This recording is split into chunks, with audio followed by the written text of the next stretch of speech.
Hey everyone, and welcome to the second segment of our Fundraise Faster special from Brett's Brain. Today we're walking you through a presentation that I give the startup groups all the time. Hopefully you've had a chance to watch part one already. If not, you should go back and check that out. In this part two, we're going to talk through docs, doc prep, things you need to prepare prior to going out and hitting the streets to raise capital. And remember, the goal of this presentation is to give you the best practices, tips, and tricks, and some frameworks that will allow you to maximize your chance at closing a round of venture capital. So real quick, here's a few docs that you're going to need, right? You're going to need a pitch deck. You're going to need your financial projections. And I like to use a one-pager and executive summary. Those are three things that I definitely recommend every entrepreneur prepares well before they go start talking to investors. Because as soon as you have a conversation, one of the first questions you're going to get is, hey, can you shoot me your deck? Can you shoot me your one-pager? After a first meeting, you often get, hey, do you have financials ready? Can you send those over to me? So getting those ready up front will show how prepared you are and how good of an entrepreneur you are. So get them ready. One thing I like to touch on here is right now, there's a real trend of sending decks out via DocSend versus PDF in an email. That's fine. I actually don't mind you sending things as DocSend. What I would tell you is if an investor asks for a PDF and you don't send it, it probably is going to end your chance of having that investor invest. I like to get PDFs from the companies that we end up investing in because I like to have a point in time that's not changed. I know I got this deck and this is what you were telling me and this is what you were pitching. And oftentimes, as we spoke about in the first segment, fundraisers can take 5 months. I'll have seen some things you've put in there, and are you executing against those things while I'm doing my diligence? On DocSend, you can change that deck, you can change what you said, and I like to be able to reference back to what you told me originally and how are you executing against it, which is also important to keep in mind as a founder of, put stuff in there, especially in the near term, that you can execute against. Most of the time, you're going to see financial projections using Excel, but again, the DocSend versus sending a PDF, I think the trend is moving more and more towards DocSend. I think that's what you're going to see. But if you get asked for a PDF, investors probably not going to invest if you refuse that request. And it's not necessarily because I'm going to share your deck with, a portfolio company that I have. I don't have underhanded goals when I'm doing it. That's not the purpose. That's not why I'm trying to get that information. But it is so I have a snapshot in time of what you were pitching me. Sometimes we'll pass on the company, and then you'll go and you'll execute, and you'll come talk to us to an investor again a year later. And if I see that you really executed against what you told me a year earlier, I might be really impressed and come into that round at a later stage. If you just sent me that in DocSend, there's no way for me to maintain that information. And we talk to so many companies every year, there's no way I'm going to necessarily remember everything we talked about either. Few things on the diligence side, right? You're going to have a data room, right? People are going to ask, once you get further down the line with an investor, they might ask, hey, can I have access to your data room? Do you have a data room put together?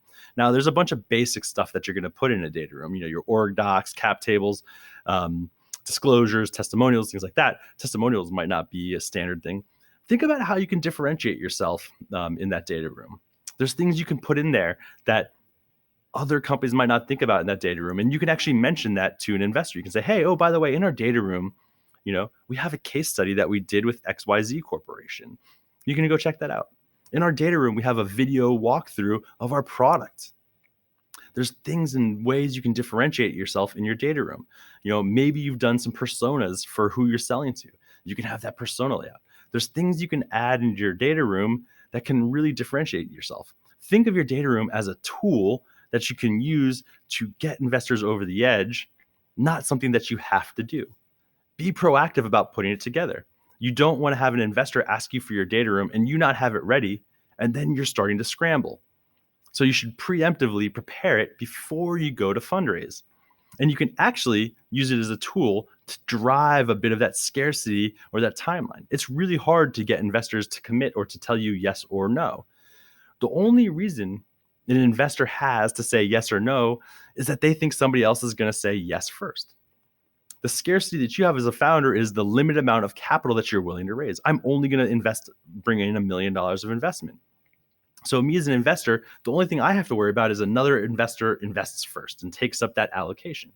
So if you're pitching me and at the end you say, hey, by the way, we have a data room that we've already put together for a few people. Would you be interested in taking a look or having access to that? All of a sudden, you've planted the seed with me that A, you're well prepared and you have your stuff together, but B, other investors have asked for it. So there might be more scarcity or a shorter timeline for me as an investor than I might have otherwise thought if you hadn't had that conversation. There's a ton of different software and ways you can share data rooms nowadays. We won't get into that right now. One thing to say about closing, you're going to have your investment docs. Make sure you use a lawyer that has done startup rounds before. You don't want to use, your random aunt or uncle that does, family law to do a round of financing for you from a startup perspective. Use a great lawyer that has done lots of startup deals at the same stage at which you're trying to raise. Lots of startups can get themselves into trouble that way. And then make sure you do it professionally. And if you use a great lawyer that's done this, you're not going to have this issue. But nobody wants to sign physical docs anymore. Make sure you use some way to get people to sign. And the other reason that's important is not just so you look good, but it's also so you can collect signatures more quickly. You can close that round faster. How do you reduce your time to close? Well, one way is to do everything electronically. All right, we're going to go a bit deeper in pitch deck now. All right, pitch deck is always the big question. What should go in our deck? What should go in our deck? Actually, the longer I've been doing this, the more and more I think you should put less and less in your deck. You don't want people to make investment decision on your company based on what they've read in your deck. You want to put just enough in there to get them interested to have a meeting with you, or to have a follow-up meeting with you, or to help make an introduction to another investor for you. But you always want to have the opportunity to get in front of an investor and pitch yourself. At the earliest stage rounds, you're selling yourself. Team, product market traction. That's what we invest in. 50% of that is team. And honestly, it's probably even more heavily weighted to team. Team matters so much for early stage investors. You don't want to give up so much information in a deck that they can make an investment decision without ever having met you. You're going to want to sell yourself.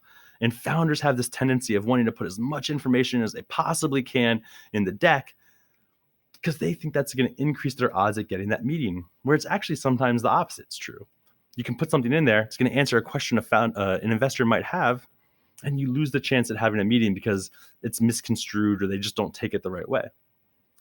These things here, these 10 things here, these are the 10 things that I like to see in a deck.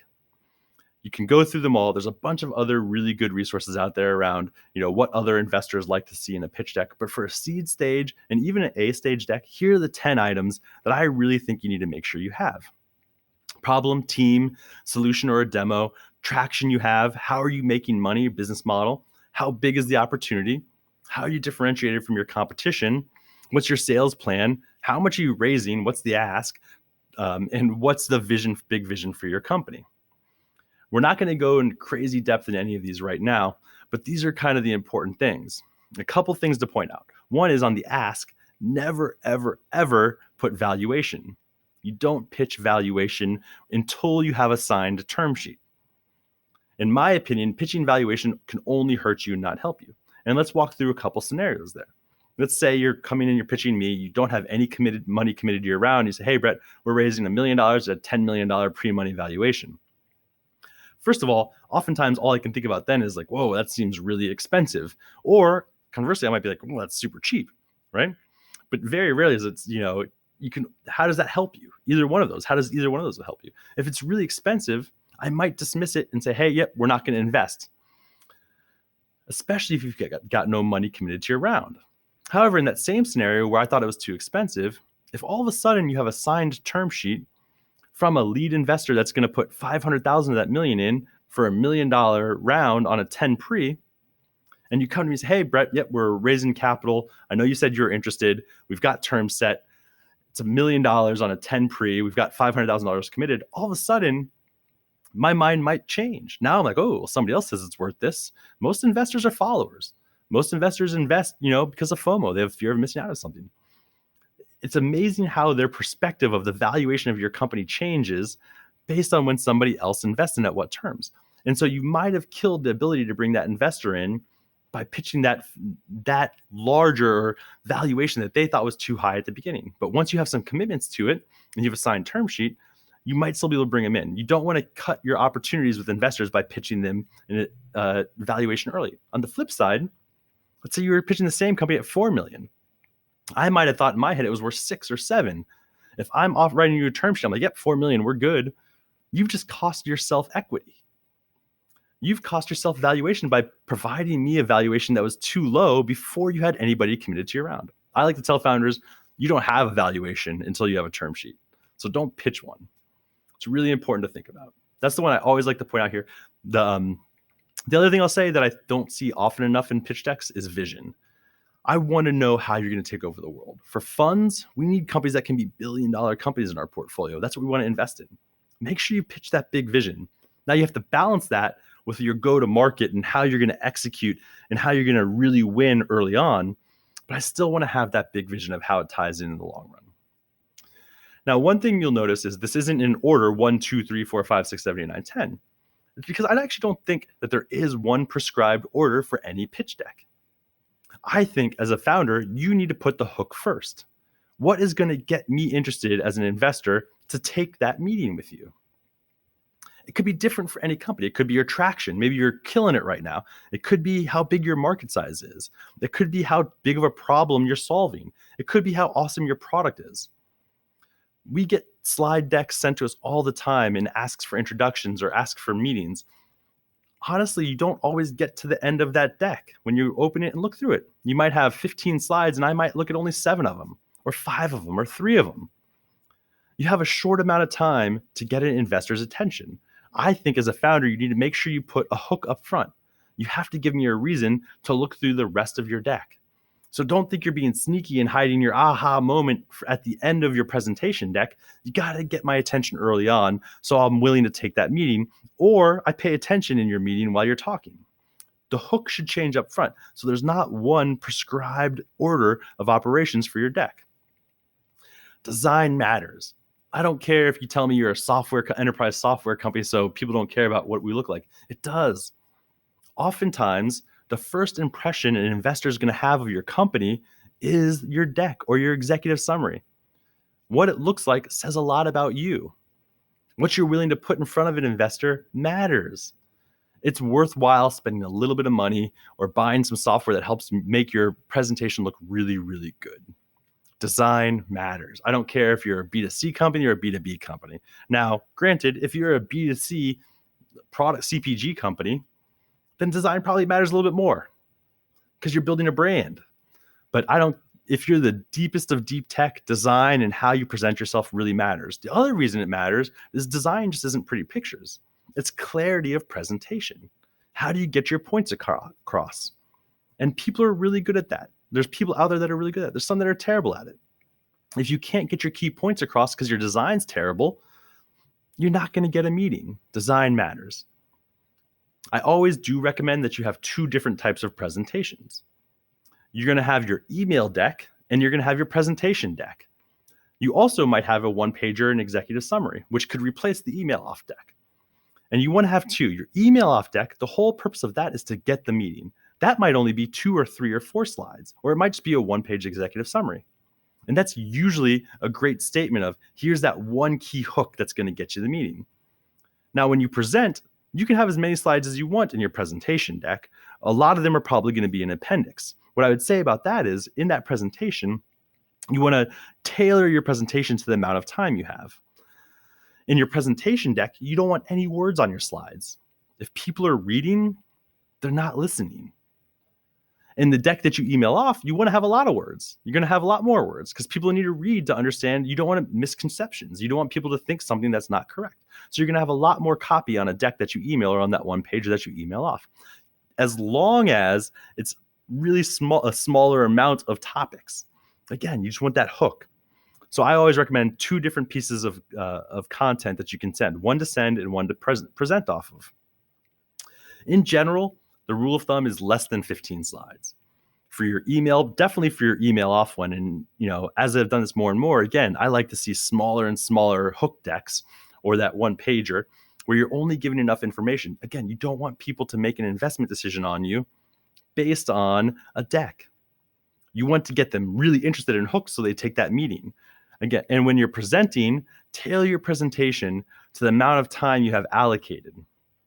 Sometimes 15 slides is all you're going to have time for. And you can have a bunch of appendix slides if you want. If people ask questions, it's actually impressive. Hey, yeah, we have a cohort analysis to show you that. It's in my appendix. Can I pull that up? But in general, if I see a slide deck that's emailed to me trying to get a meeting and it's 40 slides long, I oftentimes don't even get past slide one because I'm in my mind. It's not because I don't want to. It's because I'm looking at these decks in between meetings and I got 2 minutes. I'm like, well, I'll look at that later. And it ends up getting buried. Maximize your opportunities at getting that meeting so you can then wow them individually. With that, we're done with the second portion of Fundraise Faster. Hopefully you enjoyed it. Stay tuned for part 3.